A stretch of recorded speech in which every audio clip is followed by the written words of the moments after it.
2-minute warning. Hope this 2-minute warning works as well as it did for the Green Bay Packers last night. Well, I know that he dropped the ball and we did call time. That's the Texans. You know what I'm talking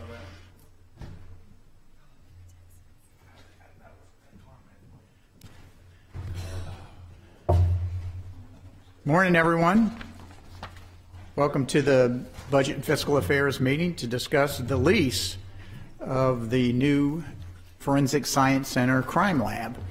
I'd like to welcome Councilmember Michael Kubash, Councilmember Robert Gallegos, Vice Chair Amanda Edwards, Councilmember Jack Christie, and staff from Councilmember Greg Travis's office, Carlos Cisneros' office, and Brenda Stardig's office.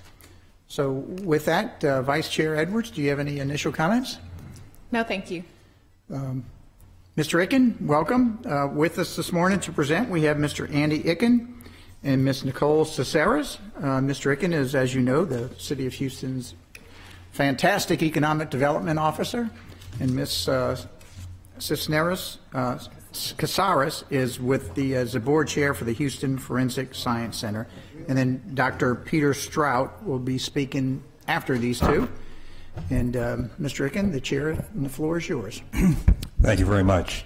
Let me start with some background here. I know some council members were not here going back to the history of the Forensic Science Center. And if we can get the first chart on, I would like to start right away with that.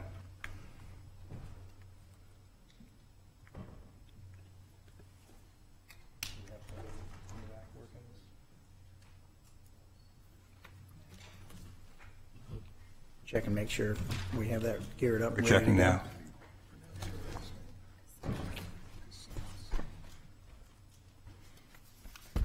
While that's going on, and what I'm going to say really relates to the background of the Forensic Science Center. Several of the council members here were aware back in the 2000 timeframe, there was much discussion publicly about the city's management of the crime lab. It was embedded within the police department at the time.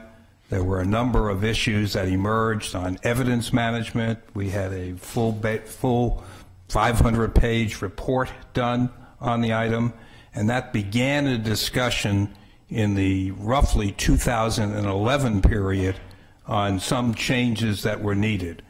We had a recommendation from National Academy of Sciences that has now become more pervasive community-wide on how a forensic science center should be independent of the various law and political constituencies that it serves. That was the whole motivation of the setting up of the Houston Forensic Science Center that Council actually passed in February of 2014.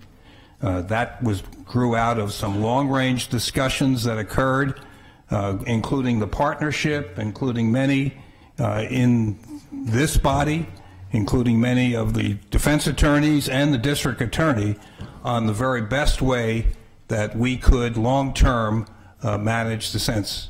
So let me just stop there for a second. See, we're working it right now.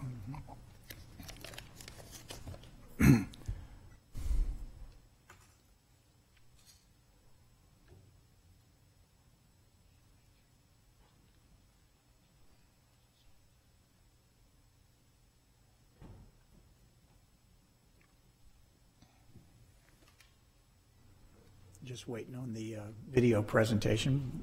Right. Should have been queued up by now, but apparently we have some technical difficulties.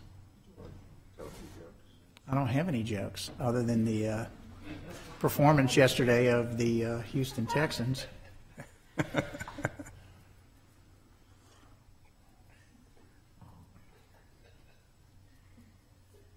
was not a joke.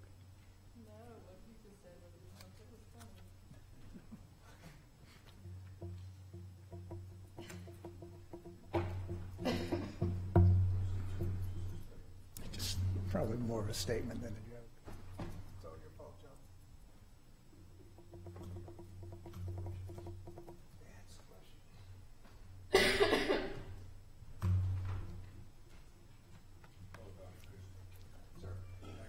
While we're sitting here, I'd like to welcome Councilmember Brenda Stardig and also staff from Councilmember Boykins' office. Thank you.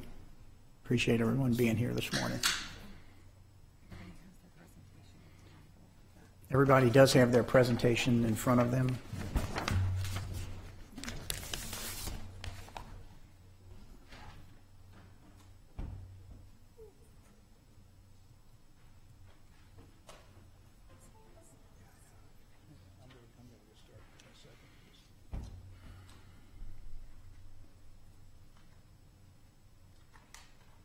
And staff from Councilmember Mike Knox's office.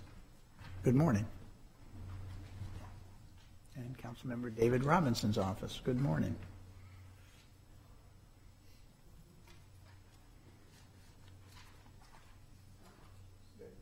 Yes, sir.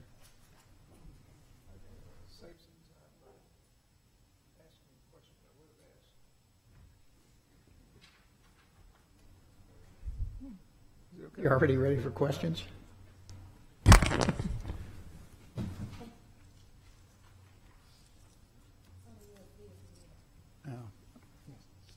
Somebody in the back have this? Yeah. Come on back.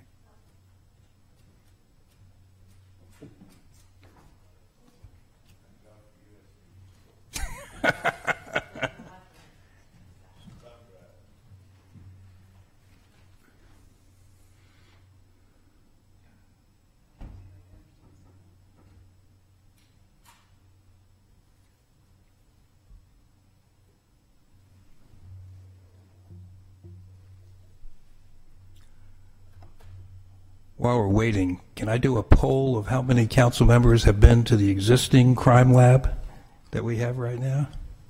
Yeah. I think you all then know the reason that we're here today. It's a mess.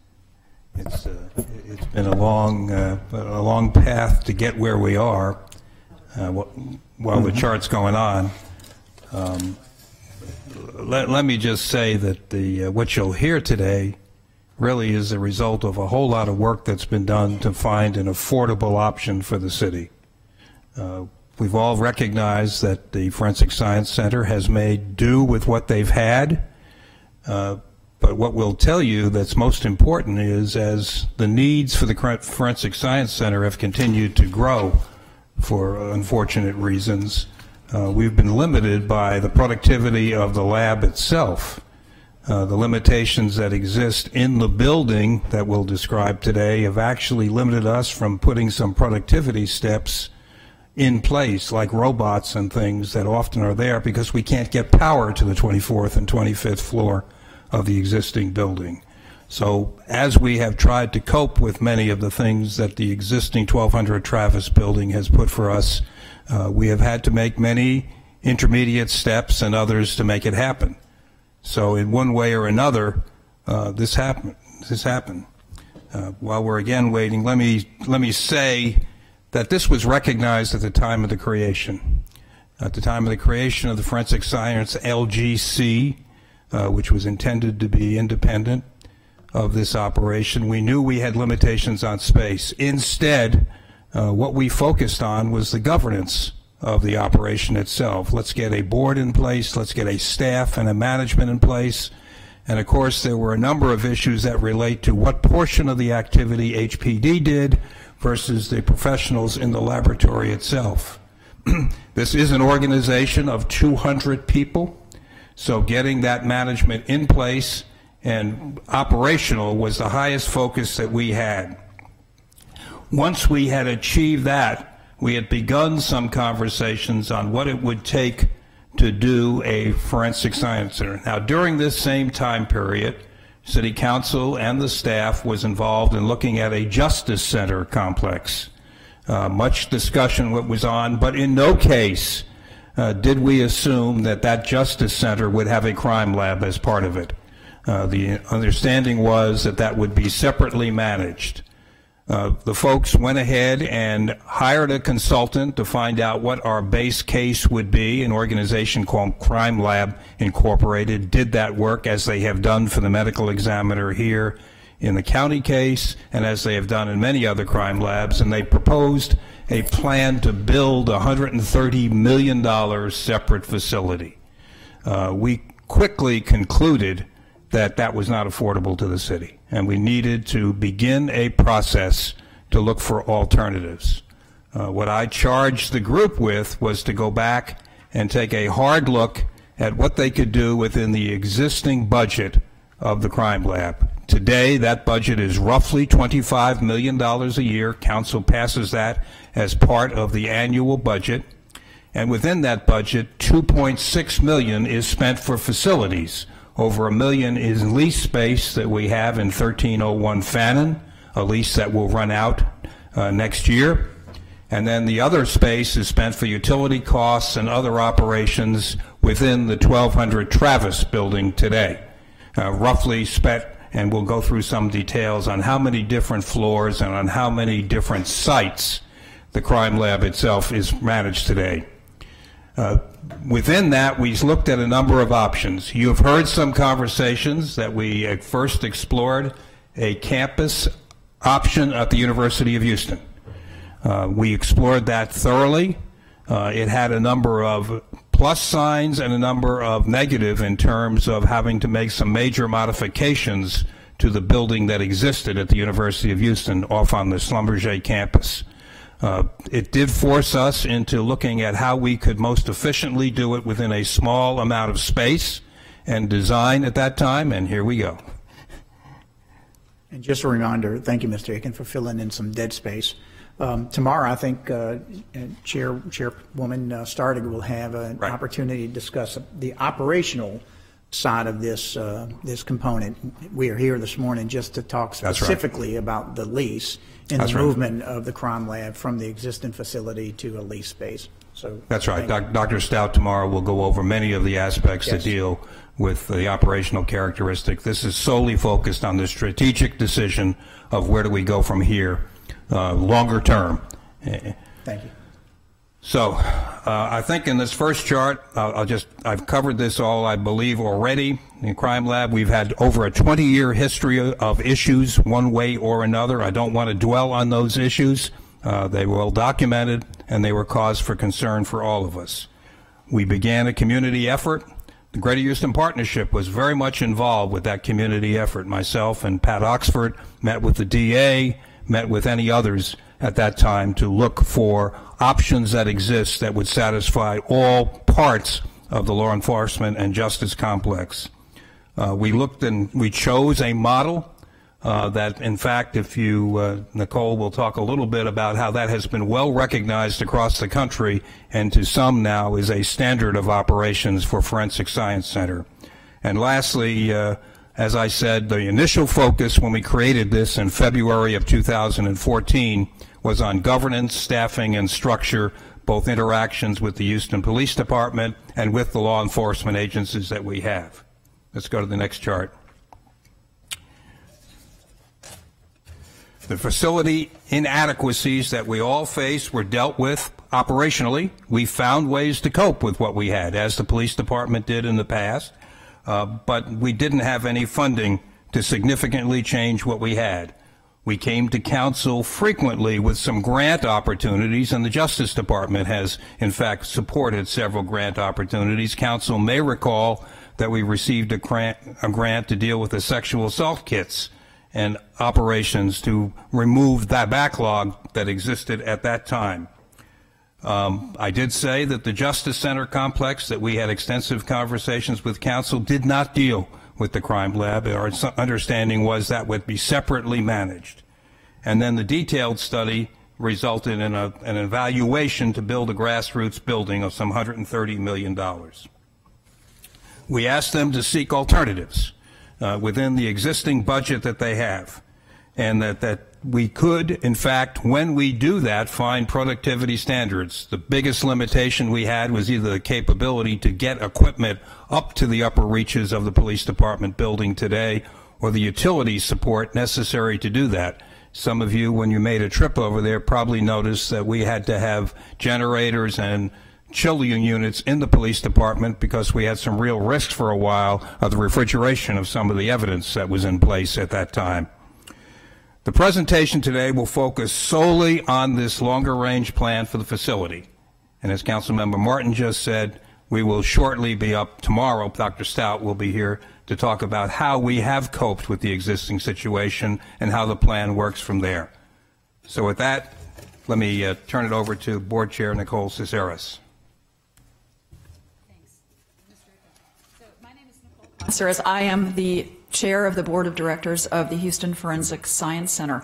And as Mr. Icken told you, the Houston Forensic Science Center was created by this city council as an independent crime lab that is run by scientists, not by police officers, not by prosecutors, but by scientists. And thanks to your foresight and, in fact, with the full cooperation of the Houston Police Department, HFSC was structured as this local government corporation. It is accountable to the public. It is overseen by a diverse board of citizen volunteers, of which I am one. So because of your decision to put independent science first, the Houston Forensic Science Center has become a national model for forensic labs. Since HFSC took over the operations of the HPD Crime Lab in 2014, it has made great strides and significantly improved the quality and also the timeliness of forensic testing here in our city. The lab has reduced backlogs in all of its sections and has dramatically reduced those turnaround times on requests for testing. And you'll learn more about that tomorrow when Dr. Stout talks about the lab operations. However, the lab can improve more, but it's struggling. It's kind of plateaued in a sense because it is currently still located primarily in the HPD building. And this is problematic for a couple of reasons. The first is really a perception problem. It is hard to convince the public and our stakeholders that the lab is truly independent from the Houston Police Department when it is still located in the HPD building. Many of you may remember, I certainly am still asked about it, a picture in the newspaper back in the early 2000s of a leaking ceiling in the HPD building where the ceiling leaked into boxes of evidence. That ceiling was repaired years and years ago, but the perception still exists. And when I take people through the lab, people say to me, was this the same ceiling that was leaking in that old picture? You know, it's public perception. It's hard to change. So until the lab moves into its own facility, a facility that is not that old facility, that perception is going to linger. Now, public perception is important, but it's not the most important. The most important difficulty with the building is what Mr. Icken was talking to you about earlier. The building is inadequate and flawed for operation of a forensic lab. It was never designed to be a forensic lab. It was designed to be an office building. And there are a couple of really significant problems that Mr. Icken alluded to. One, the ventilation system. The ventilation system is a ventilation system for an office building, not for a crime lab. So HPD staff tell us that they can actually smell HFSC's laboratory operations on other floors, because that ventilation system is not proper. And what that means is it creates some serious risks of evidence contamination. And the HFSC has to take expensive and difficult precautions to make sure that we keep the evidence from becoming contaminated. Another issue Mr. Icken alluded to is the electrical system. The electrical system cannot support the equipment that the lab needs. So my board has approved purchase of new equipment that the lab needs, but we can't buy that equipment. And the reason is because we can't plug it in. If we did, it would take down the power system for the entire HPD building. And even if we could plug it in, even if the electrical grid were improved, there is literally no space for us to put that equipment. If we purchase a new piece of equipment, we have to get rid of something because there is literally not adequate space. So that's another problem. a lack of adequate space, but even more importantly, a lack of usable space. The space in that building is not flexible, and it's also spread out on different floors. And that raises really a final issue that I'll mention, and that is a security issue, because there are so many doors, there are so many entrances and exits, that it would cost more money than we can afford to really secure those doors the way we would like to. And again, I know that many of you have come to the lab and toured it and seen those issues for yourself, and I appreciate that you're willing to give us your time that way. Our board recognized these facility issues really from our inception, and as Mr. Ricken told you, we commissioned a needs analysis by a well-respected architectural firm. That analysis confirmed that the lab doesn't have enough space and it doesn't have proper space. According to the architects, the solution was to build a new building with a price tag of somewhere between $120 to $150 million. Well, we knew that that was not realistic. That was not going to happen. As a stopgap measure, the HFSC leased some space in an office building on Fannin Street. We moved some administrative offices, some departments that don't require wet labs, over to that office space to give our analysts some elbow room. And knowing that a new building was unrealistic, we considered alternatives. And again, as Mr. Icken informed you, our goal was to find an alternative that would provide the lab better space, more space, for the same price, the same amount that the city currently provides to the lab for rental expense.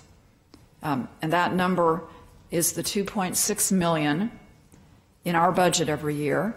1.46 of that is for the space that we have in the HPD building. $1 million of that is for this stopgap elbow room office space we lease in the building on Fannin Street, and then there are some parking expenses in there as well. So over many months, we have considered many options, and lab management investigated many different buildings all over town. And I'm happy to be here today to talk to you about our best option, a building that can provide the lab with suitable space that meets the lab's needs at a price that falls within these fiscal parameters. And by relocating to better space, the lab would be able to function more effectively and achieve even greater success.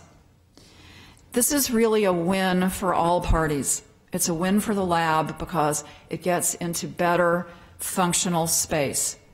It's a win for the city because it doesn't cost any more money. It's a win for the Houston Police Department because they get back the space in their building that I know Chief Acevedo desperately needs. And really, it's a win for the public because the lab will be able to operate more efficiently, more effectively, and that serves public safety. So at this point, I would like it to turn over the presentation to Dr. Peter Stout. He is the lab's CEO, and he can give you some more specific details about this new lease opportunity. Good morning. I'm Dr. Peter Stout. I'm President and CEO of Houston Forensic Science Center. I know I've toured with many of you through the current laboratory facilities. I certainly appreciate your time. I'd also like to acknowledge all of the effort that has gone into the planning that we've done so far from city legal and city finance. It's really been quite helpful to work with all of them to get to this point where we're at in creating this deal. If I can get the first one of the next slide there. So I think Nicole had covered some of, one slide before that. There we go. Had covered some of these aspects, and I've talked with many of you about this. We are on 11 different floors in 4 different buildings. The main laboratory floors that we operate, both the wet labs and other aspects of the laboratory, are on 8 different floors between 2 different buildings in the downtown area, and those floors are spread between no fewer than 4 elevator shafts and about 50 different floors between those buildings. I am never at danger for not getting my steps in a day going between all of our places. All of the space that we have is all retrofitted office space. There is nothing within that was actually designed as laboratory space, and this is the natural outgrowth of how many laboratories around the country grow kind of organically, and they fit into space that's available, and as they find that they need more space, they find another closet here and another office there. That's how this has grown. So that creates for us 80,000 square feet that we have right now. That is pretty inflexible because it is all wedged into what was existing offices, existing closets, existing walls. We have walls that cut across the zoning for HVAC systems. That's just how this grew. And it also makes it very expensive for us to try and retrofit the space that we're in into something that's more functional for us. Half of the about 20,000 square feet that we have that's actually wet lab, what everybody would think of as laboratory-like space, test tubes and gizmos and people in white coats, we use half of that space as actually office space because we just don't have any place else to put those analysts near where they're working. So we have the unfortunate coincidence right now of space that we really can't use with space that we're stacked on top of each other. And the place where we're stacked on top of each other is the really expensive space, which is the wet laboratory space. That's very expensive space to build. And as I think both Andy and Nicole mentioned, inadequate electrical capacity, particularly the 26th floor of the 1200 Travis building.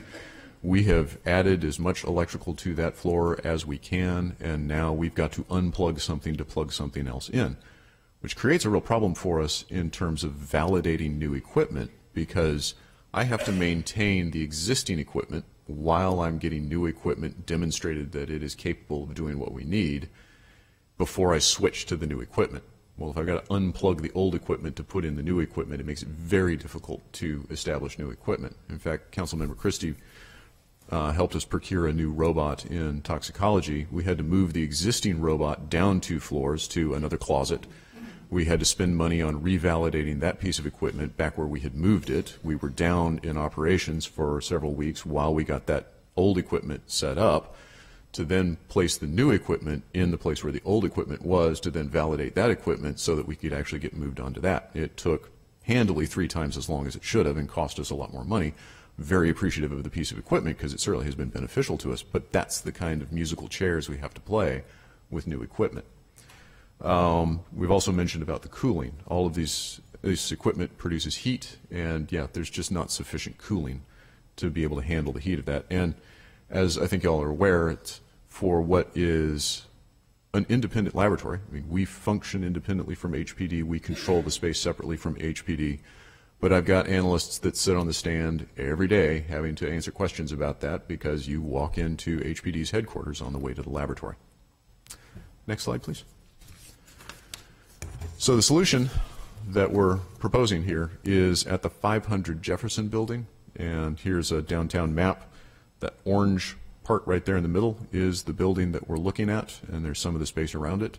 So this doesn't move us very far from the location where we're at, which is a real advantage to both us as well as HPD and the DA's office, because we interact with them all the time. We've got officers that are bringing us evidence. To keep it downtown makes life easier for many of our major stakeholders as well as the staff. Next slide, please. Oop, back one. There we go. So this deal is to create a cost-neutral facility option for us. The entire intent of this was to try and design ourselves a facility that fits inside of what we're spending on facility and parking right now.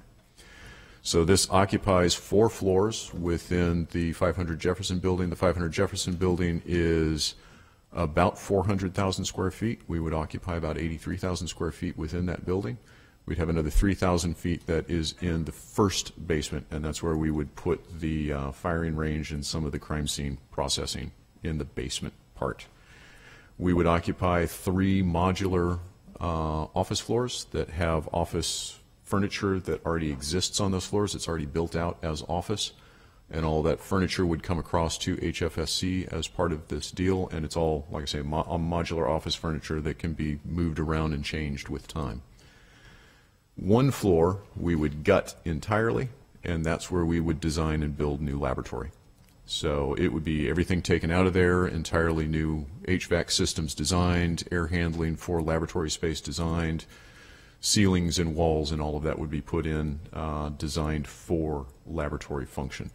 Adequate cooling, we would design for electrical, figuring what we would be looking at for equipment for at least the next 10 to 15 years, and with space to be able to handle that. The chaseways within this building have a lot of space and are actually quite easy to work with.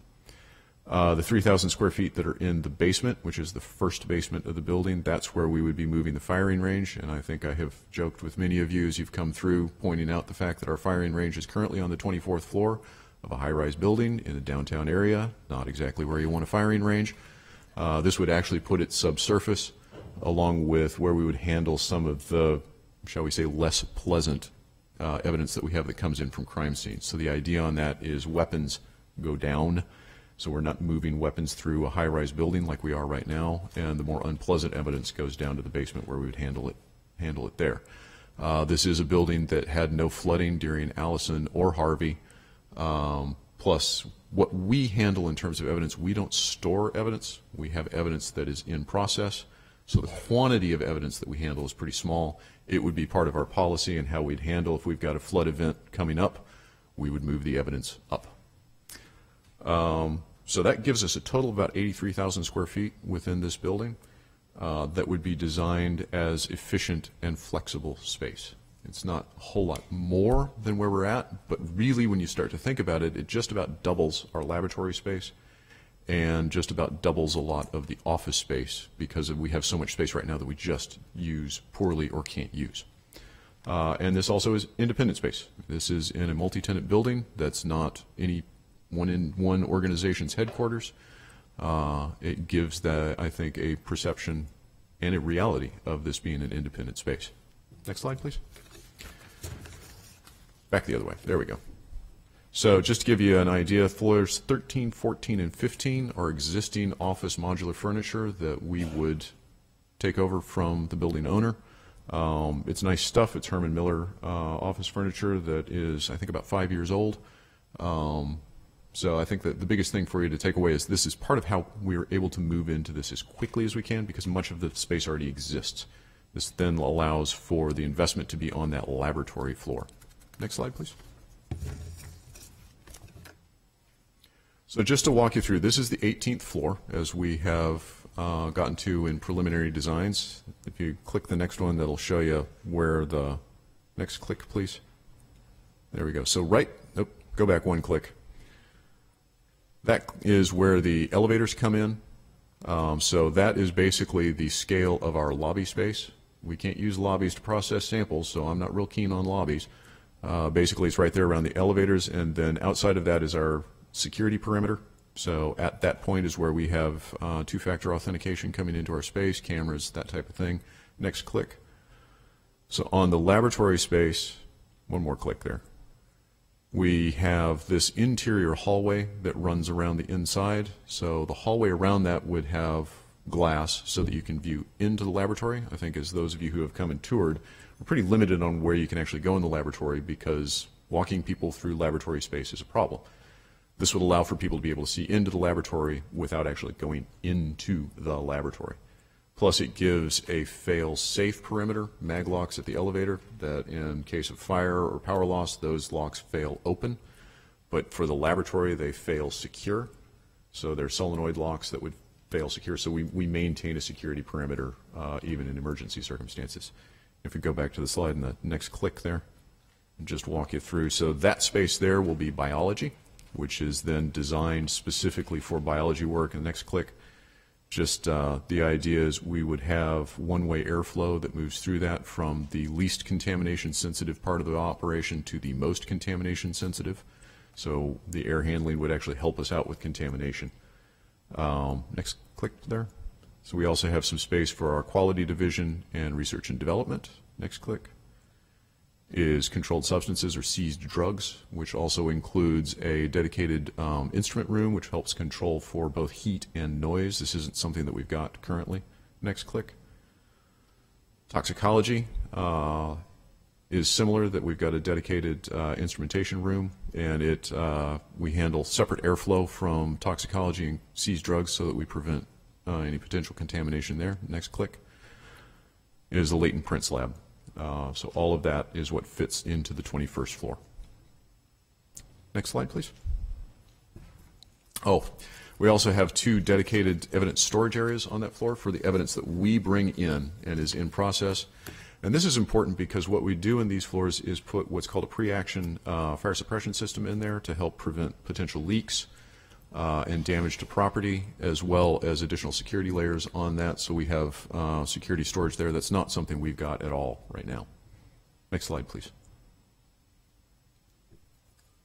This is in the basement area. So this is about 3,000 square feet in the basement that would have part of that for firearms, weapons storage, ammunition storage, and an actual firing range. And again, this is all subsurface, would have additional armoring around it, and sound suppression, ventilation.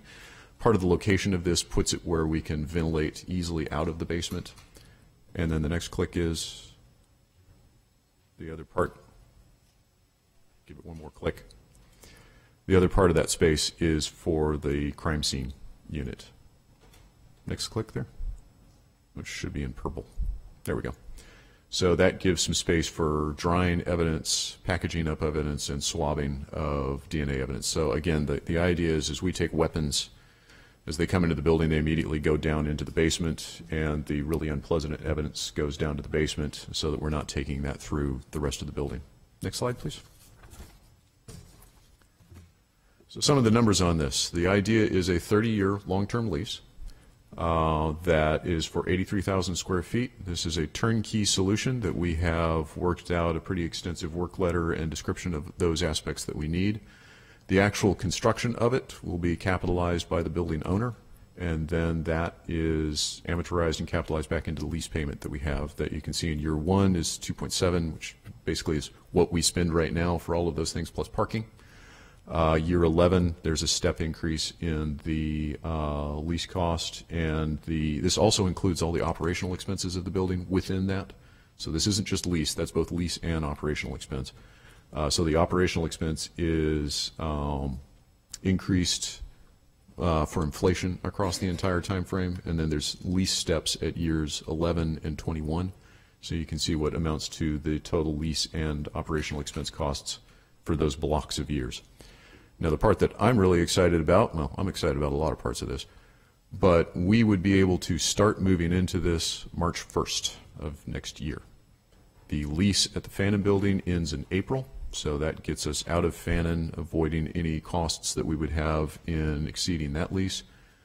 And then the timing of this is we would have the entire organization moved into this by the end of next calendar year, which for moving a laboratory and other options that we look at is astoundingly fast, meaning we can get the efficiencies that come with building that much faster.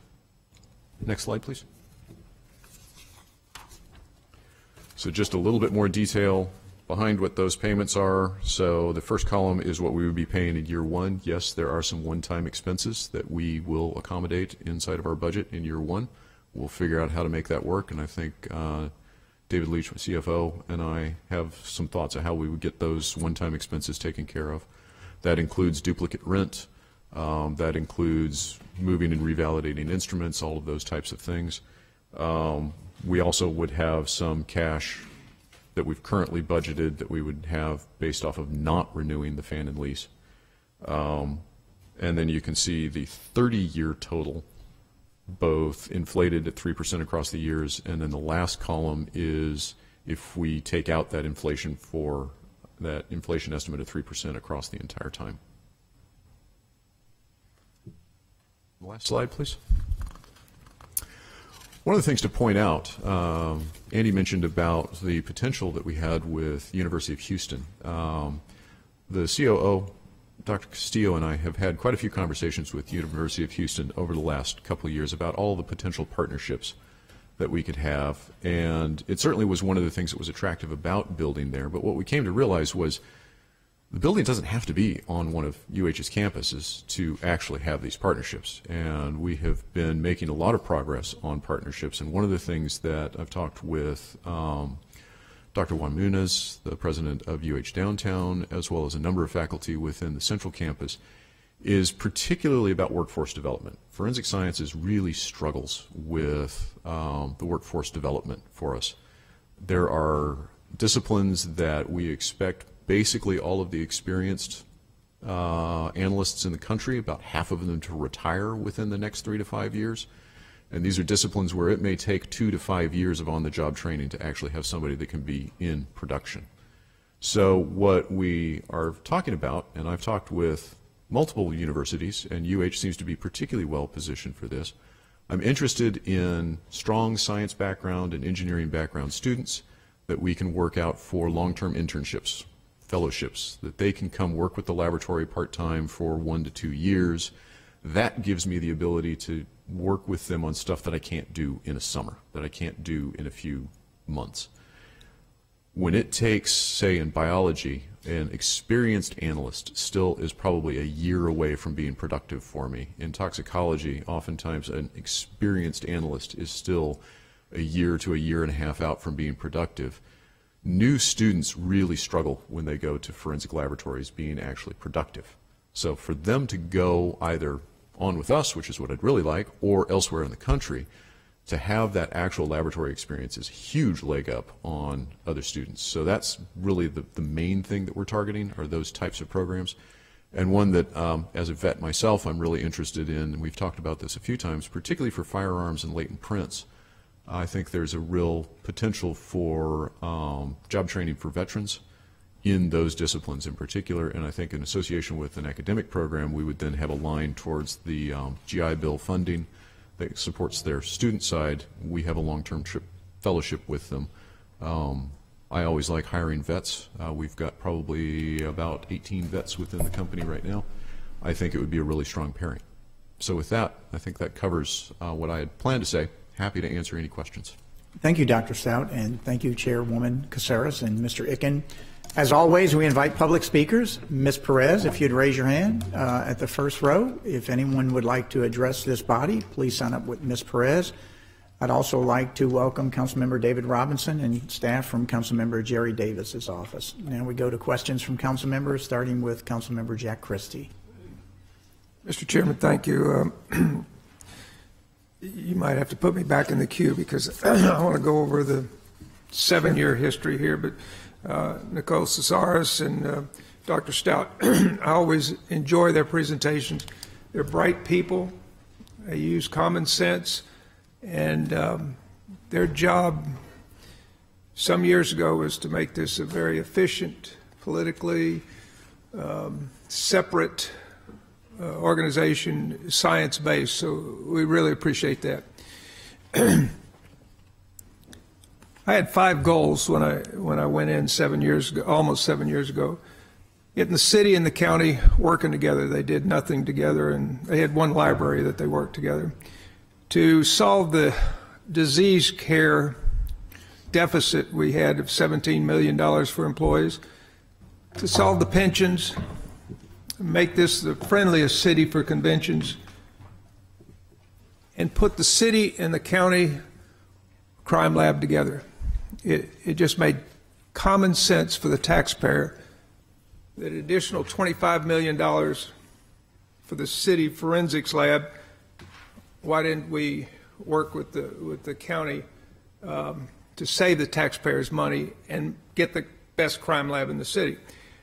So I went to the county, and they were building a new facility, and they were allowing space for the city to move in there if we could ever work it out. But there seemed to be power structures that prevented it.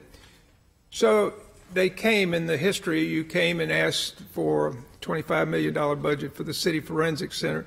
I voted against it because I thought that they still could work things together. Serendipitously, probably 7 or 8 years before that, I had 2 patients, a husband and wife team.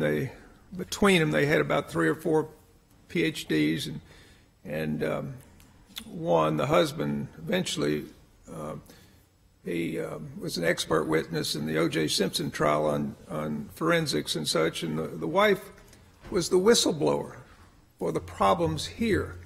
Remember, this was long before I even thought about being on city council, and she told me about the problems, and they both are in California now, very happy, but she had the gumption to show the shortcomings long before y'all came on the scene, and it really definitely had problems, and we needed a lab that could supersede politics and crime.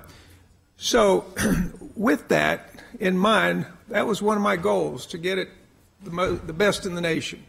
The Los Angeles crime section, you go in a building and you go off to the right to go to the city, and then you go off to the left to go to the county, just to save the taxpayers' money.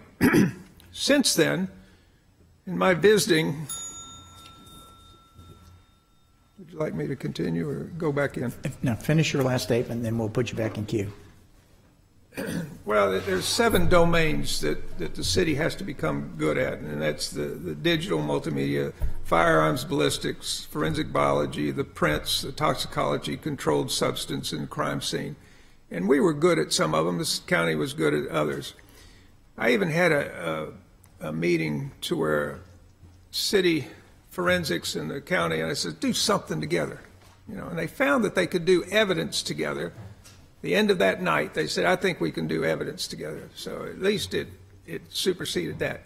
Since then, my visit to the crime lab, we've got good people in there, smart people, making public safety better, making the criminals sweat. That's why we saved paper clips, recycled paper clips, and did everything to get that $30-something-thousand substance, controlled substance, computerized analysis there. So. Okay, thank you. We'll put you back in queue. Okay, thank you. Councilmember Robinson. Thank you, Chair. Mr. Stout, Ms. Caceres, thank you both for being here. I know how hard your job is and how incredibly well you do with very little. And so I'm pleased to hear of this announcement. It makes, I think, a lot of sense in the presentation that you've just provided for us. So 83,000 square feet in a contiguous space separating some of the primary functions makes all kinds of sense, considering, Mr. Stout, what you said, 11 different locations over 4 different buildings of the existing 80,000 square foot facility. That's a relatively no-brainer as far as I'm concerned. You mentioned the 30-year lease, and the build-out costs would be absorbed and amortized by the owner over the 30 years, or perhaps even more quickly than that. So this may be a question for our development officer. I am interested in that lease term, thinking of some of those expensive upfront ticket items like the wet lab and how that works. And you've proposed a very short period of time within which the transition is going to take place. So therein lies my primary question, namely, is that enough time? And having worked with a number of institutional facilities on complicated phasing plans, are we going to see a march of your employees up and down Fannin Street and across Jefferson in the coming year, or 3 men in a truck, or how are we going to do this? Is there as nicely articulated a phasing plan as you've laid out in this information that takes it step by step and decommissions things at the Fannin facility? How's that all going to work? So the short answer in that is yes. Right. And there's a tunnel between the two, so it's actually people going between the tunnel. Okay. So yeah, in moving a laboratory moves are never easy. They're always complicated. There's lots of equipment to move. Plus, we need to try and maintain production so that we don't shut the place down. And there's my concern, right? That not necessarily we start leaking again, but something gets contaminated or somebody leaves a door open where they shouldn't. Yep. So in this particular circumstance, part of what is really attractive about this option is the office floors already exist. So what we have at Fannin are all office-based type disciplines. It's latent prints, or the latent print examiners, who everything they do is all computer-based. It's also our digital multimedia group. Again, it's all office-based type work. So those become box moves and moving the equipment over. So the goal, and actually we have terms within the lease that we get access to the space 3 months in advance so that our IT people can start moving in there and building out network. We've already had our contractors looking at how we deal with network. That office space already, we assume all the lateral network that already exists. So all of those cubicles are already wired and we can use that. Super. So it makes all of those things much easier. The wet lab we figured to move in about 12 different moves, because what we'll do is we'll move half the equipment over to the new space, validate it, move the operation to the new space, take down the other half of the equipment, move it over and validate it. So that's how we maintain operations. I imagine that's a pretty complicated commissioning process. It's a pretty complicated commissioning process, and that's what we have estimates in there of those one-time costs of how we move equipment, look to places where we can contract with the manufacturers for revalidating equipment. It's not as extensive a validation as we have to do when we establish new equipment, but we do have to show that it's working once it's moved into the new place. So we have sketched out a pretty extensive plan on how we would move across. There are some pretty good hammers built into the lease if the building owner does not successfully complete the renovations necessary on the timeline that we need. So there are some economic incentives for them to stay on the timeline. You guys sound like you're right on top of it. I really appreciate that. And I'm wonky enough, I might like to see that, as confident as I am in your process. Last little question, just before I won't have to get back in the queue. The resulting space in the Fannin facility, does that resort to HPD purpose, or is there something we can say about that? It's just the end of, we originally assumed a lease that HPD had, but that's all now long gone. So when our lease is up, it would just revert back to the building owner. They will do what they're going to do with that space. Okay, thanks. Look forward to following up with you all. Thank you. Thank you. Councilmember Stardy. Thank you. Of course, I'm a fan of consolidating, standardizing, and consolidating, and making everything as efficient as possible, of course, and also the perception, as you discussed, about being an independent source for the testing of all the materials. But I guess my question is, I've got a few. Did we get any cost? This is more probably not for you. It's more about the cost comparisons. I don't. we seem to this particular building seems to be on our radar quite a bit, and I don't know. I just did a tour of the Joint Processing Center, and it's at the other end of town. We got U of H downtown, the other end of town, and I'm not sure if you have to be downtown, inside, in prime real estate. I'm also not confident. What are the other part? You can answer this question, Doctor. I know that you know this answer. What you've talked about other sources of processing, other evidence for other entities. Mm-hmm. Well, I mean, where is your evidence coming from that you'll be testing? What's the logistics of this? I don't understand why, I'm not confident yet that this is the location because I don't have anything to compare it to. Great that you found this consolidated piece of property, but my colleague to my left highlighted the fact that 45 is fixing to be under construction and for a very long time. So I'm a little concerned. I'm a lot concerned, actually, because this is that important. So I don't want, we get halfway through this, we get the move done, and then everybody goes, oh, well, now 45 is under construction, we got to move. This isn't going to work, and then we go through all this again, and we've wasted a lot of time and money and credibility. So I'm asking the hard questions today and not after the fact, and it's really, we really don't have anything to compare it to. I have nothing that says what rates are, what you shopped, before. Outside of 610, it could be just outside 610 and make a huge difference in cost and price. It could also access from the freeways. It could make a huge difference because of the construction issues that we know are coming. So all of those things are compounding my questions and my concerns. Can you address any of those?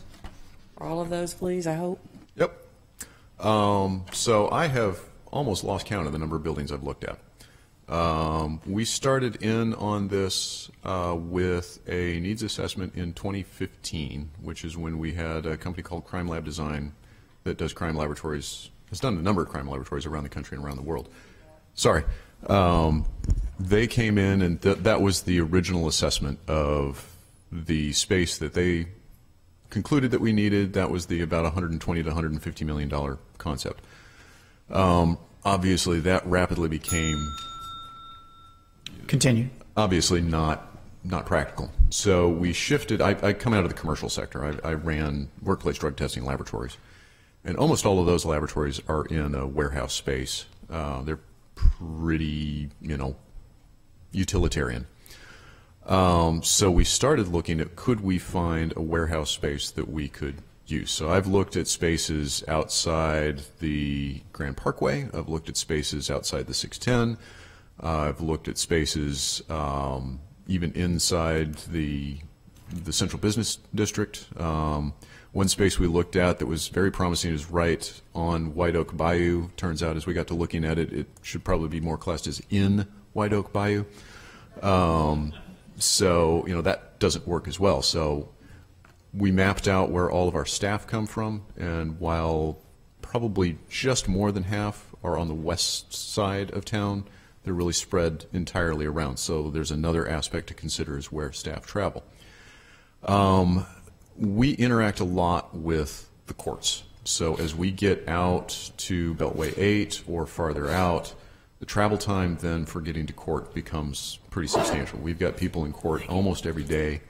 A couple of years ago, I actually got us a corporate Uber account to facilitate moving around downtown because that helped us get rid of, I think, 5 or 6 pool vehicles that were being used. But we have about 40 to 50 trips to court every day. So being closer to the court system is a definite benefit both to us as well as the DA's office. The evidence we receive is the vast majority of it comes from HPD. So the HPD property room that's over on, I forget what road, it's just right there at the north end of Washington Avenue, is where the vast majority of the evidence that we collect is. So we go over there, we bring it back to the laboratory, and the other evidence that we get is actually the drug evidence that's coming out of the Travis building. So both of those, being near those, is a real benefit in getting the evidence. I'm sorry? And the Joint Processing Center.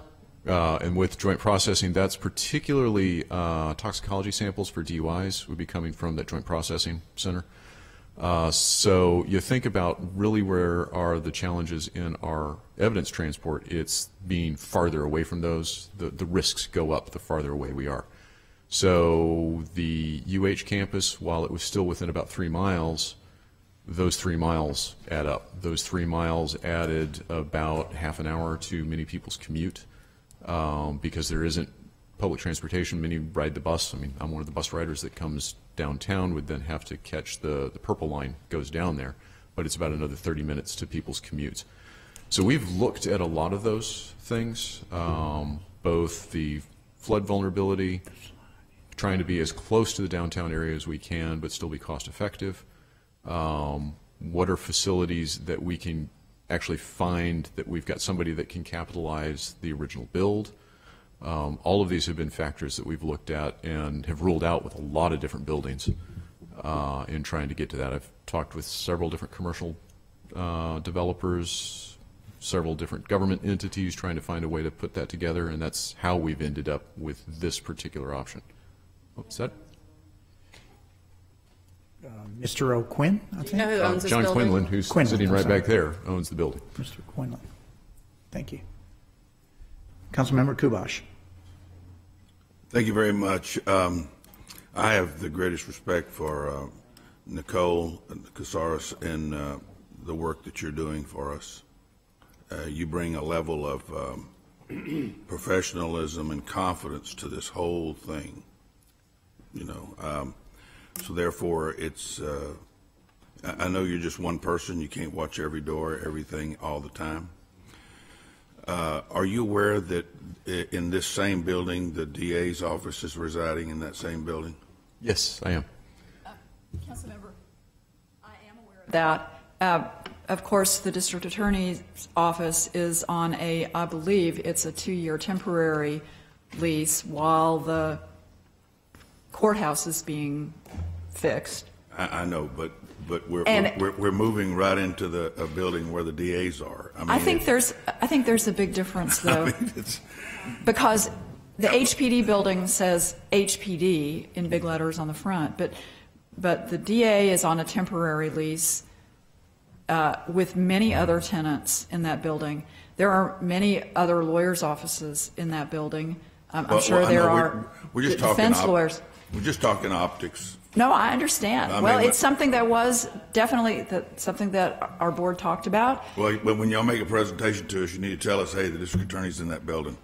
So, I mean, everybody here needs to know that. We all need to know that. Okay. The other thing is that I really am for a regional crime lab. I think that the Houston-Galveston Area Council, they should move on this. We should have one centralized crime lab for the entire region and figure it out, because it's costing the taxpayers a lot of money, and it doesn't make sense to have little crime labs all over the place. To me, we need one giant crime lab for maybe a 10 county region. And what would happen if somebody like me really got involved politically and pushed it and it got passed? Then we're in this lease. I'm just make sure we have an out in this lease.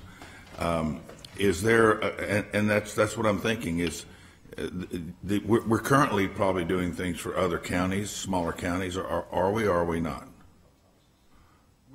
We have several contracts with small counties. Now, it's not really been a huge focus of us as we've been trying to get the work straight for Houston. So you could think of them kind of as pilot scale. But yeah, we do work for San Jacinto County, now see, Deer Park. But still, they need to, I mean, some of these crimes need top-notch work done that we can do. You said you have 40 to 50 trips to the county a day, to the county courts? No, a month to the court. So we've basically got somebody. Did I say think a the day? record will show a day. Sorry, because when I Yeah. heard a day, I No. mean, I was startled. You know, I misspoke. That's a month. because So- there's not 40 or 50 trials a day in Yeah. Harris County. In fact, I don't know if there's 40 or 50 a month, especially since Hurricane Harvey. You're going to have to put me back in the Finish queue. up that So trend of thought. what I'm saying to you is this: if you say most of our people that work in the crime lab live out west, then let's look at maybe an industrial park someplace that's one story out west, something we can get more reasonable than possibly this, and we don't have to deal with the DAs being in the same building for the next 2 years. That just gives me heartburn. The only thing that takes the heartburn out is knowing that Ms. Casares is there, you know. So, but I just, and you know, we're going to have independent law enforcement that are there. I mean, the security that's not HPD or not constables or not sheriffs. If we're going to have somebody watching the door for us, and I'm sure you're going to have good security. Right now, you have security with HPD. But, you know, we're going to have some security for whatever building we have. So those are things that concern me. And I believe if you go back and look at the tape, it will say 40 to 50 trips a day. So, yeah, and I don't know if we need Uber for that. I mean, I go to the courthouse probably, sometimes I go way too much. But anyway, thank you very much. And thank you for letting me finish that. Yes, sir. Councilmember Gallegos. Thank you, Chair. Thank you for the presentation. I know that Andy briefly mentioned it in regards to, I think one of the locations y'all were looking at as well was the old Slumber property where the University of Houston is at.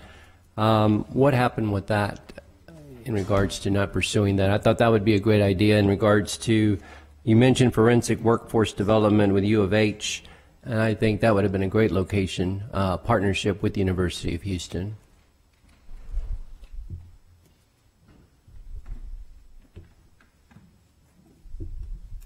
Councilmember, we did have extensive discussions with that. The greatest difficulty that emerged with that was the actual cost to convert the existing building, the build-out dollars in this contract, because the building has an infrastructure and issues, is roughly $10 to $12 million. The minimum cost we had on the U of H facility was $25 million, and we had to cut the concrete. We had to add a second floor to the building, and that really gets to a lot of what Councilmember Stardig raised too. This laboratory has unique requirements, and finding a building that is essentially low cost to fit within the building, a laboratory environment, so we've done that. The second half of your comment that Dr. Stout mentioned, we agree that engaging with the University of Houston is a good idea. We concluded after we looked at it, whether they were on the Schlumberger campus, they were on the main campus, or on this building, we could equally do all the above. And Dr. Muniz very much agreed with that. Well, okay. So therefore, what I'd like to ask is that I know that as a city, I think we need to be more proactive with our school districts. I know that HISD has just opened a brand new high school for law enforcement. We just recently had a meeting with the principal. We had Chief Peña there. Chief Acevedo sent representation. We had representation from the permitting and inspection department. We had HCC, Houston Community College was there. Our President Munoz from the University of Downtown, I've spoken with him in regards to a partnership with the High School of Law Enforcement. So he had representation at this meeting. And I think this is an opportunity, if we can design this properly, where we can actually also have high school students hopefully go there and do some training to encourage them to pursue a degree or a career in forensic science. And I'm hoping that's something that we can work out. I know that the principal at the High School of Law Enforcement, she's working on a curriculum in regards to permitting and inspection for the city of Houston for inspectors. I know that Chief Peña is interested in possibly fire inspectors, EMS training there at the High School of Law Enforcement. So I'm hoping that's something that you could work with. Great ideas. And actually, I've talked with Dr. Munoz about this idea, and actually being downtown, I think, makes it even easier to work with the UHD campus. We've had the Criminal Justice Professionals Club for a couple of tours now out of that.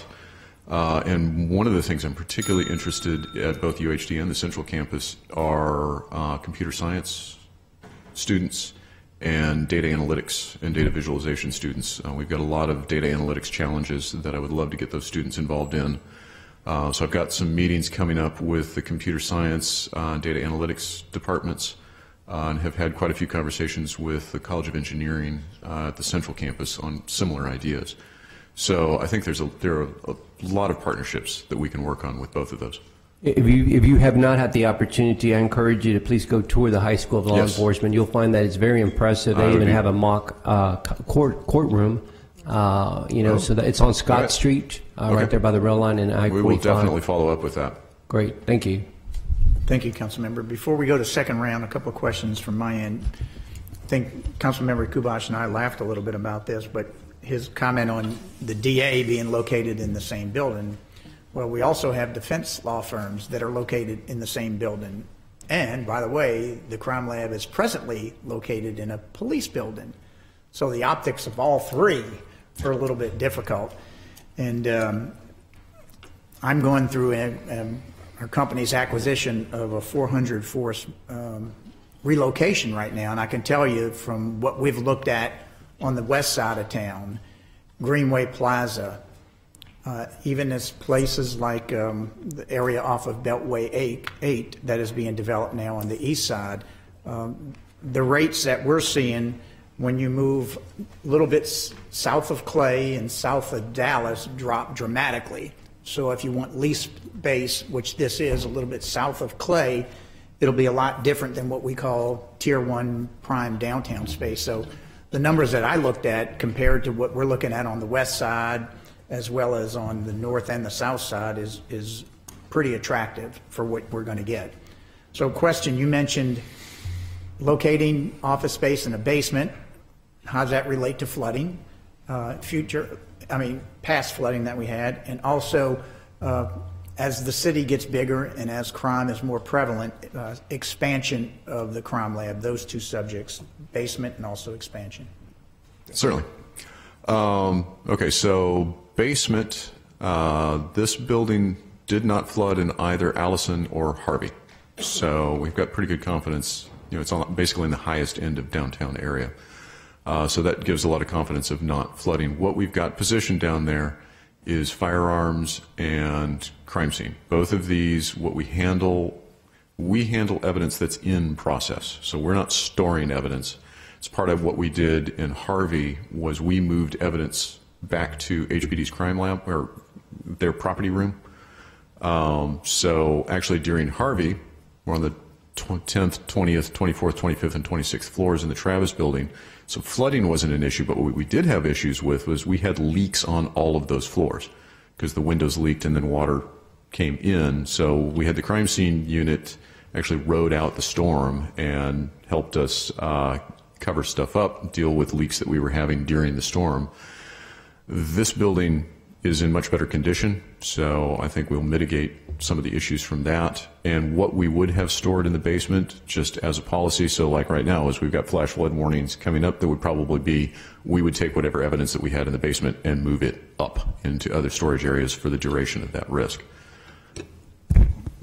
Yes, sir, Mr. Councilmember, let me answer part of Councilmember Kubash's question here on one large lab. Because I think it came out of Councilmember Christie's too. We did look very hard at working with the county on this. County has built a new medical examiner's building. They've already filled up that building. Our belief here is that this is a good, low-cost operation. I would add another point. One of the issues, one of the messages from Hurricane Harvey is resiliency. And I think what you'll find if you look at reports around the country, people are not building one large crime lab. In fact, having a crime lab that is in different locations, we need laboratory space in this area. DPS has a lab. Today, if we take any of our samples to DPS, there's roughly a 1-year turnaround for any of those samples today. So this area is deficient in functional and useful laboratory space. Regardless of how this organization gets organized over time, whether it be jointly with the county, whether it be jointly continued in the same operation, we need this laboratory space. Today, the county does not do all of their laboratory in one place. In fact, they moved all of their DNA, because they ran out of space, into the Nabisco plant that TMC operates. So I think that's a consideration as we thought about this also. Thank you. If I could add some on that as well, a little bit of a national perspective. There are 409 publicly funded crime laboratories in the country. There are only 12 that have more than 100 employees, and there are probably only 4 laboratories in the country that have 200 employees. So we are one of the single largest laboratories in the country as it exists. West Virginia University has done quite a bit of research into the economics of crime laboratories, and they find there's kind of a hook effect in the economics of laboratories, that when they get much larger than we are, they actually start to get less cost effective because of the overriding costs of the personnel are our single largest cost. So we kind of are right at about the maxima for economies of scale in a laboratory, being one of the largest laboratories in the country already. We get all of the cost savings that we're going to get from procuring materials.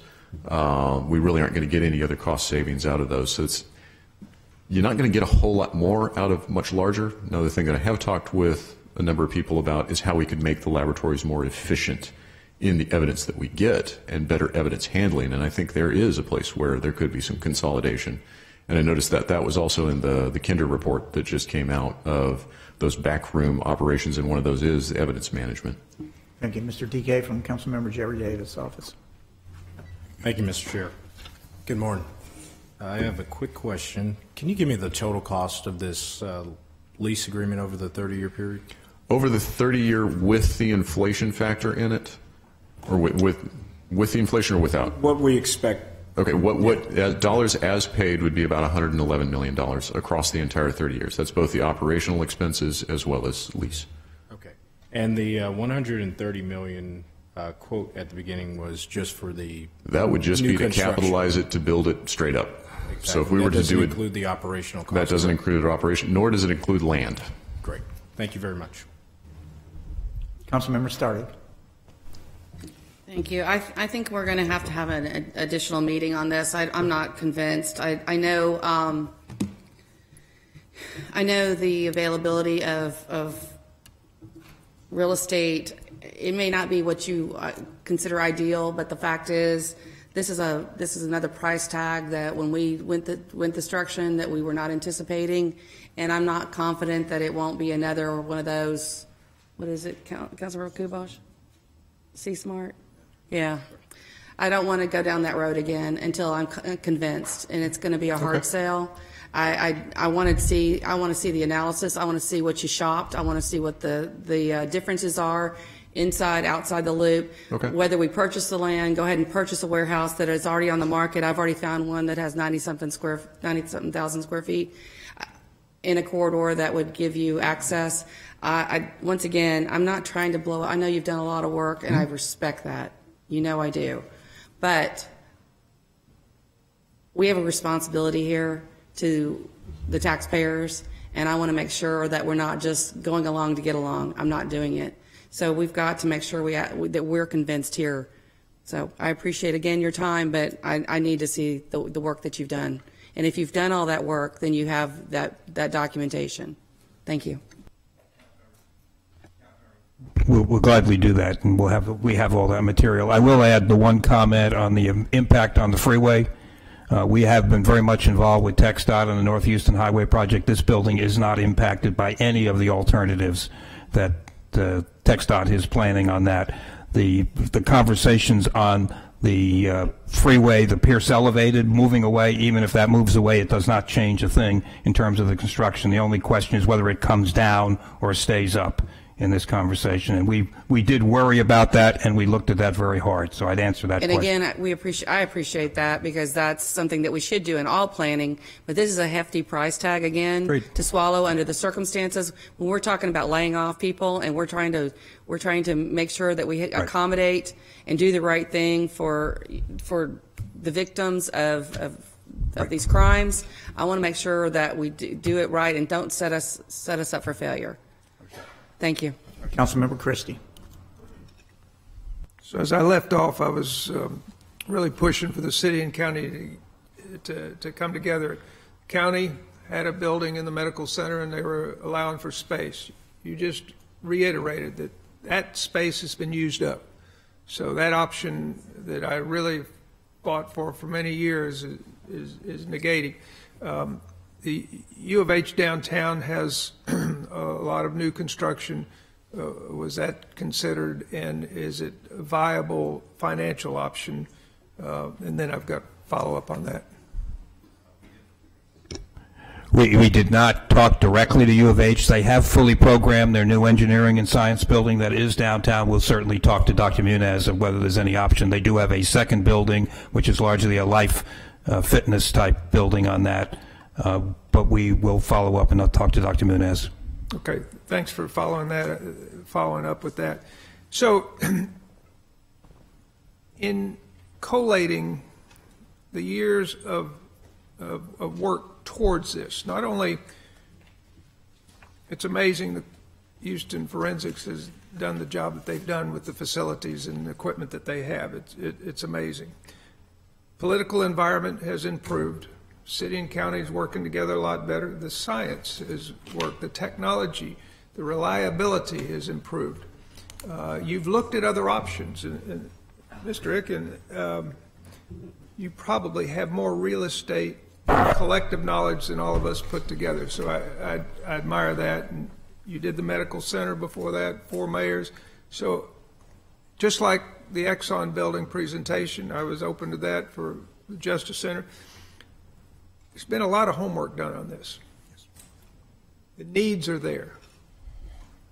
I don't know if we need to study more and more. So I'm going to be a fan of this. And even Mr. O'Quinn, I think by capitalization of the build out, that's a big deal. Right. You know, and locked in price that's affordable compared to budgets in the past. your willingness to look at final options, willingness of the forensic lab to continue to see if we can share with the county on some of these 7 domains, and to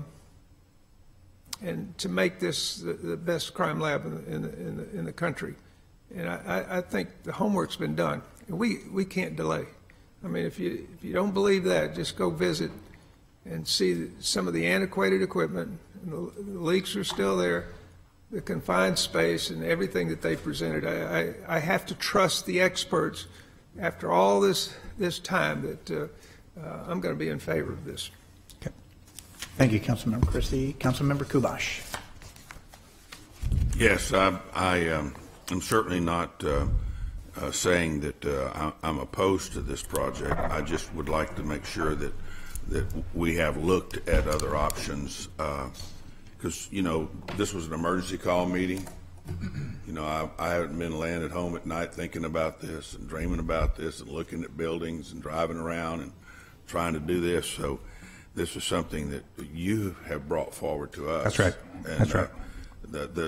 We have the vote, and you have the knowledge of the things that we need to vote on. So right. I really would like to think that somewhere out west or east or south or somewhere around, there's got to be some large structures that are unoccupied that we could utilize and move into and build out for this.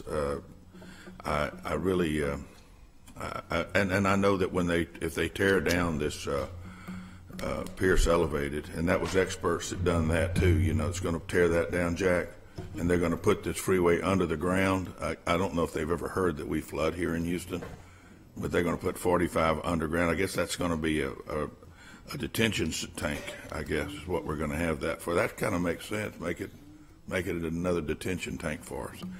But I know if they do that, I'm wondering exactly where they're going to break this off so that we can still access Jefferson Street as we do. Do you know if that's going to still be accessible? Yes, sir. Yes, sir. It will, and they will, and the freeway will not be going underground in this area. No, it won't even be. It won't even be. That's correct. But will we be able to exit Jefferson Street? Yes. Yeah. We'll show you the map exactly on that. Actually, TxDOT has a open house this week on exactly that component of the I-45 project. Is it in the evening or is it? It's one evening. I'll get you the date. Well, I think I've seen that date, and I know that my first loyalty is to the mayor in going to the meetings that he scheduled in the district. So I just want to make sure that we make we'll get that material for you, Councilmember. Thank you very much. Thank you, gentlemen, and thank you, ma'am. And there are no public speakers. My last comments will be, I think I agree with Councilmember Christie, and I think Councilmember Robinson called this a no-brainer. And I know there are some questions that need to be further answered, but from my perspective, I had 2 sets of criteria. Number 1 is efficiency. And everything I've heard, it seems as though this is a more efficient use of space, and it's a more efficient model that we can operate a better, more efficient crime lab. And the second part was expense neutral. It shouldn't cost us any more than it does today, and it fits that model as well. Just a quick question, Mr. Icken. As this is a LGC, a limited government corporation, how does the budget process work? Because it falls outside of the scope of the general fund, but it lands in a different bucket. When you vote on the annual budget, there is a separate line item. It's separate. It doesn't show up in the HPD budget. It shows up as a separate line item, and you get to vote on that as the annual budget of City Council. In addition to that, of course, Dr. Stout and others come up periodically to talk about the performance of the lab itself. But Council gets to vote every year on the budget amount. Thank you, sir. And just a reminder, tomorrow, Councilmember Stardick, your Public Safety Committee meeting will take up the operations side of the crime lab, and that is at 2 o'clock? 10 a.m., sorry. That is at 10 a.m. And the next Budget and Fiscal Affair meeting will be Tuesday, October 2nd at 10 a.m. So thank you. Thank you.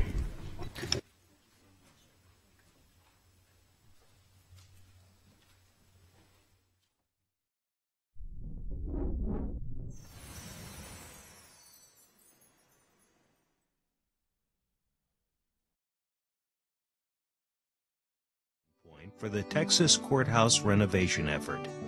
The courthouse was built with a wooden frame structure. After the fire, only the limestone walls and the iron staircase survived. Even though Hill County residents were saddened by the tragic fire, they were determined to rebuild their landmark courthouse. Hill County native and country music legend Willie Nelson performed 2 concerts on the grounds of the courthouse to raise funds for restoration. With the help of thousands of donations from all over the world, the Hill County Courthouse has been beautifully restored to original 1890s condition. The courthouse, with its distinctive mansard roof, again stands proud in the center of Hillsboro's town square. 2-story Corinthian columns grace the sides of the building's exterior.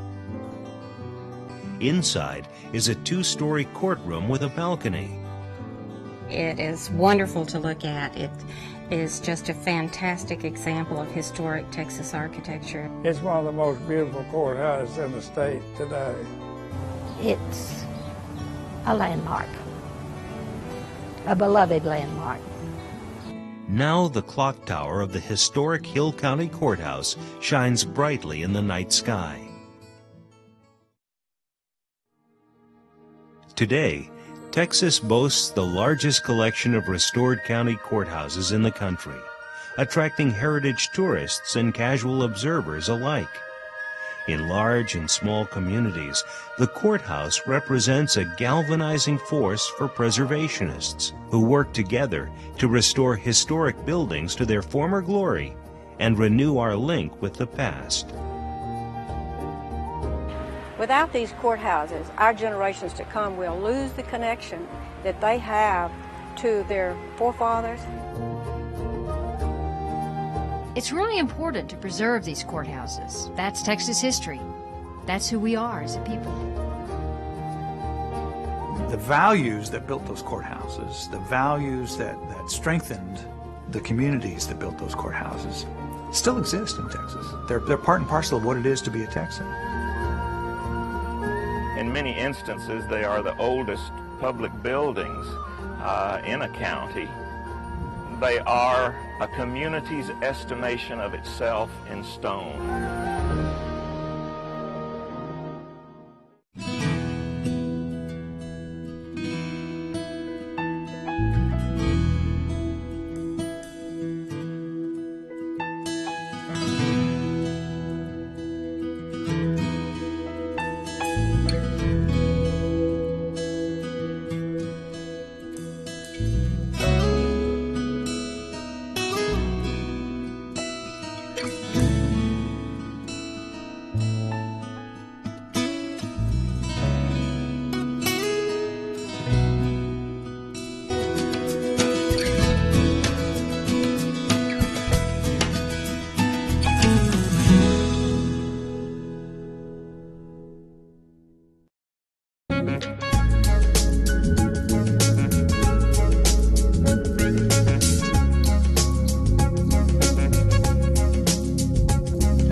Councilmember Amanda Edwards, and on our next Edwards Empowerment Talks, we'll get an opportunity to talk to Kathy Griffin and understand how she used her story of drug addiction and prostitution to help transform the lives of thousands of women. People can be taught to find their purpose and find their own entrepreneurship and their own career. We hope you join us for the Edwards Empowerment Talks. It's the largest and most technologically advanced polar icebreaker in the U.S. Coast Guard's fleet. The cutter Healy is longer than a football field and has over 34,000 kilowatts of power at its disposal. The Healy is truly one of a kind in the Coast Guard. The icebreaker deploys exclusively to the Arctic, but that's not the only thing that makes the Healy unique. Its scientific research mission sets the Healy apart from. This makes the Healy an important strategic asset to conduct critical research. Lab space, 50 scientists, it's perfectly outfitted for its mission. On this first scientific expedition of 2017, Chief Scientist Scott Tripp is The Healy is a fantastic we need to be to develop technologies that are specifically suited for the Arctic. Right here is a 3D printer is active right now, and it's printing a couple things. And we use this because in the Arctic, there's no infrastructure at all. We can't even pull into shore with this boat. That means if the scientists need a part that doesn't have to be metal, they can simply print it. It's working out so well, the Coast Guard is looking to outfit every fleet-wide. Autonomy is the name using area able to research. Is because it is a force multiplier for the Coast Guard. Ship up, and if we've got this type of technology active out there, they can cover as much ground. It'll be cheaper, less people up there, and it works really well. Enter our first experimental piece of hardware. Simply called a mobile sensor platform, it's able to capture multiple video feeds and transmit them. Put a multitude of sensors on it, such as sensors for depth or sonar, maybe a fluorimeter for oil detection. Placing one of these every 50 miles allows vast areas to be monitored and studied, whether counting marine mammals for other ships. Another aspect of the Healy's research is how they work with other agencies. The National Oceanic and Atmospheric Administration, or NOAA for short, is working to develop precise readings researchers can use to improve weather prediction. So essentially what it does down the water column using buoyancy to control it. It has wings and a rudder that control pitch and roll, and is designed to operate in shallow water, setting it apart from most other gliders engineered to work at much deeper depths. Not far away is a state-of-the-art oil skimmer. Because of the increasing risk of oil spill in Arctic, we need a specific skimmer to tackle the problem, how to skim properly in icy water while the ice patches can block the way of the conventional skimmer. You can look around you. You've got cranes here. You've got an A-frame off the rear, two knuckle cranes. We've got winches everywhere. We spend most of our time out on this deck, launching equipment, bringing it back in, launching small boats, running them out so that we can test our technologies. This is a great place to work from, and the unique part about it is it can get up into the ice, because we have things we have to do on the ice, under the ice, and around the ice. So we go right up there, we get right into the thick of it, and we really put our technologies to the test. These scientists and researchers, alongside the United States Coast Guard, armed with science, are making the world a cleaner, safer, and more predictable place to live.